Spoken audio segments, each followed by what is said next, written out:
जय श्री कृष्ण। आप सभी वैष्णवों का हमारे YouTube चैनल पुष्ट हृदय में स्वागत है। 84 वैष्णव वार्ता की इस कड़ी में अगली वैष्णव है सास गोरजा और बहू समराई। ये दोनों ही क्षत्राणियां सिंहनंद की निवासी थी। इनके कुछ वार्ता प्रसंग इस प्रकार से है। ये दोनों ही सास बहू लीला में श्री स्वामिनी जी की सखी चंद्रभागा जी की सखियां थी। लीला में सास का नाम नंदा और बहू का नाम वृंदा सखी था। एक बार आचार्य श्री महाप्रभु जी थानेश्वर पधारे। कहते हैं वे जब भी थानेश्वर पधारते थे तो सिंहनंद के वैष्णव भी उन्हें दंडवत करने थानेश्वर ही आया करते थे। कहते हैं थानेश्वर और सिंहनंद के मध्य सरस्वती नदी बहती थी, तो आचार्य श्री महाप्रभु जी कभी भी सरस्वती नदी को लांघते नहीं थे। इन दोनों के माथे ही आचार्य श्री ने श्री दामोदर जी की सेवा पधराई। इन दोनों सास बहुओं से श्री ठाकुर जी का बहुत सानुभाव था। जब आचार्य श्री महाप्रभु जी थानेश्वर पधारे तब सास ने अपनी बहू से कहा कि मैं भी आचार्य श्री के दर्शन हेतु थानेश्वर जा रही हूँ, अतः तू श्री ठाकुर जी की सेवा भली भांति से करना। ठाकुर जी का श्रृंगार करके रसोई करना और भोग समर्पित कर देना। सेवा की संपूर्ण रीति बतलाकर सास तो आचार्य श्री के दर्शन हेतु चली गई। पीछे से बहू ने स्नान करके सेवा की और सामग्री सिद्ध होने पर ठाकुर जी को भोग समर्पित किया। जब समय अनुसार भोग सराने गई तब उसने देखा कि सारी सामग्री तो यथावस्थित ज्यों की त्यों है। तब बहू ने ठाकुर जी से विनती की कि हे महाराज, मैं तो सेवा का कोई भी प्रकार नहीं जानती। मुझे तो जैसे मेरी सास ने बताया वैसे ही मैंने किया है। हे महाराज, आप भोग क्यों नहीं आरोग रहे? आप मुझे आज्ञा दो कि मैं अब क्या करूं? इस प्रकार बहू मन में खेद करते हुए व्याकुल होने लगी। मन में यह भी विचार हुआ कि कुछ न कुछ अपराध तो मुझसे अवश्य हुआ है। हो सकता है रसोई अच्छी नहीं बनी है या पात्र मांजने में कोई अशुद्धि रह गई, इसलिए ठाकुर जी भोग नहीं आरोग रहे हैं। इस प्रकार उसने भोग सराकर पुनः अच्छी तरह से पात्रों को मांजा और भली प्रकार से पोंछकर पुनः रसोई सिद्ध की। दूसरी बार जब रसोई सिद्ध की और ठाकुर जी को भोग समर्पित किया तब वह मन में यही कहती जाती कि मुझसे कुछ न कुछ तो भूल अवश्य हुई है। मैं तो कुछ नहीं जानती, इसलिए ठाकुर जी ने भोग नहीं आरोगा। अब मैंने अच्छी तरह से पात्र मांज कर रसोई बनाई है, अब तो श्री ठाकुर जी अवश्य ही आरोगेंगे। यह सब विचार करते हुए जब वह पुनः भोग सराने गई तब उसने देखा कि पूर्व की ही तरह इस बार भी थाली में सभी सामग्रियां यूं ही रखी हुई है। इस बार भी भोग सराते हुए दुखी होकर वह विचारने लगी कि मुझे तो मेरी सास ने जैसा बताया मैंने वैसा ही किया, परंतु ठाकुर जी तो भोग आरोग ही नहीं रहे। हो सकता है मुझ में ही कोई दोष हो या मुझसे कोई अपराध हुआ हो। उसने पुनः तीसरी बार पात्रों को अच्छे से मांजकर रसोई को साफ किया और शुद्धता के साथ पुनः सामग्री सिद्ध करी। इस बार भी ठाकुर जी के सन्मुख भोग रखते हुए वह दुख करने लगी कि यदि इस बार भी ठाकुर जी ने भोग नहीं आरोगा तो वे भूखे रहेंगे, और दुख करते हुए मूर्छित अवस्था में ठाकुर जी के सामने ही भूमि पर गिर पड़ी।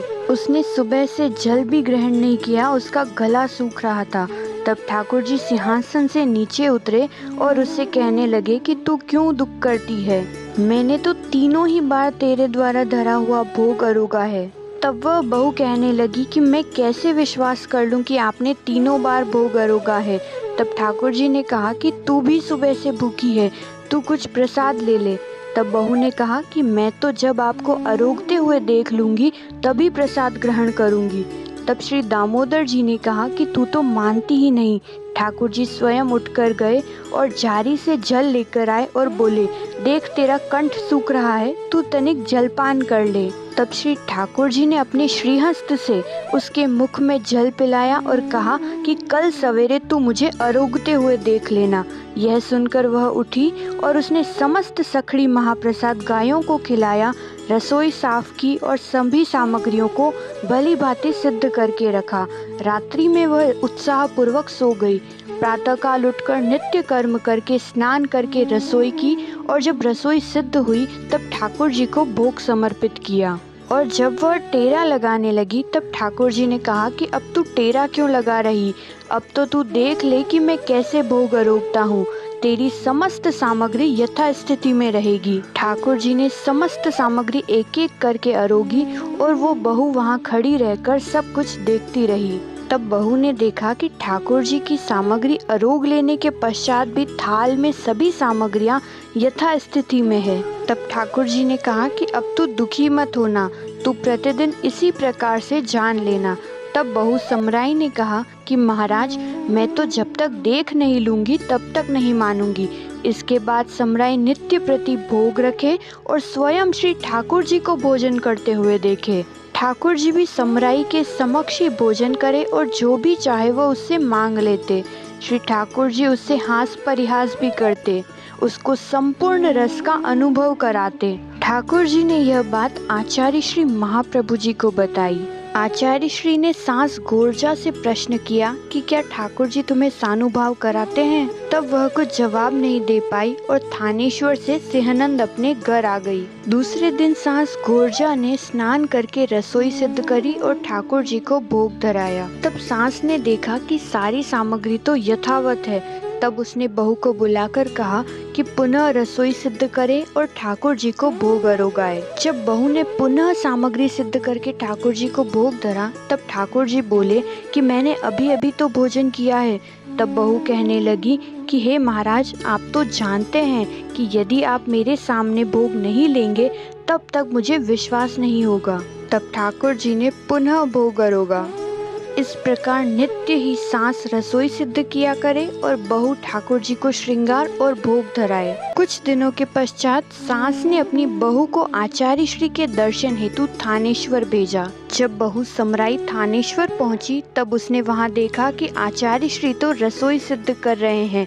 तब वह भी पास में बैठकर रोटियां बेलने लगी। तभी आचार्य श्री ने उनसे कहा कि तेरी सारी बातें ठाकुर जी ने हमसे कह दी है। उन्होंने हमें बताया है कि समराई ने तो बहुत ही सुखपूर्वक मेरी सेवा की। यह सुनकर समराई मुस्कुरा गई और बोली कि इतनी सी भी बात ठाकुर जी के पेट में नहीं रही। और फिर आचार्य श्री से प्रश्न करने लगी कि हे महाराज, आप बालक से ये सब भी पूछते हैं? तब आचार्य श्री प्रसन्न होते हुए मुस्कुरा कर बोले कि तुझ पर ठाकुर जी की बहुत बड़ी कृपा है। तू तो बस ठाकुर जी के सुख का ध्यान रखकर भोजन सामग्री सिद्ध करना और उन्हें भोग आरोगाना। तब बहू समराई बोली कि मैं तो वही सामग्रियां सिद्ध करती हूँ जो एक बालक के लिए उचित है और जो उन्हें रुचिकर लगती हो। तब आचार्य श्री महाप्रभु जी अति प्रसन्न हुए। इन दोनों ही सास बहुओं पर आचार्य श्री और श्री ठाकुर जी सदैव ही प्रसन्न रहते और उन्हें सानुभाव कराते।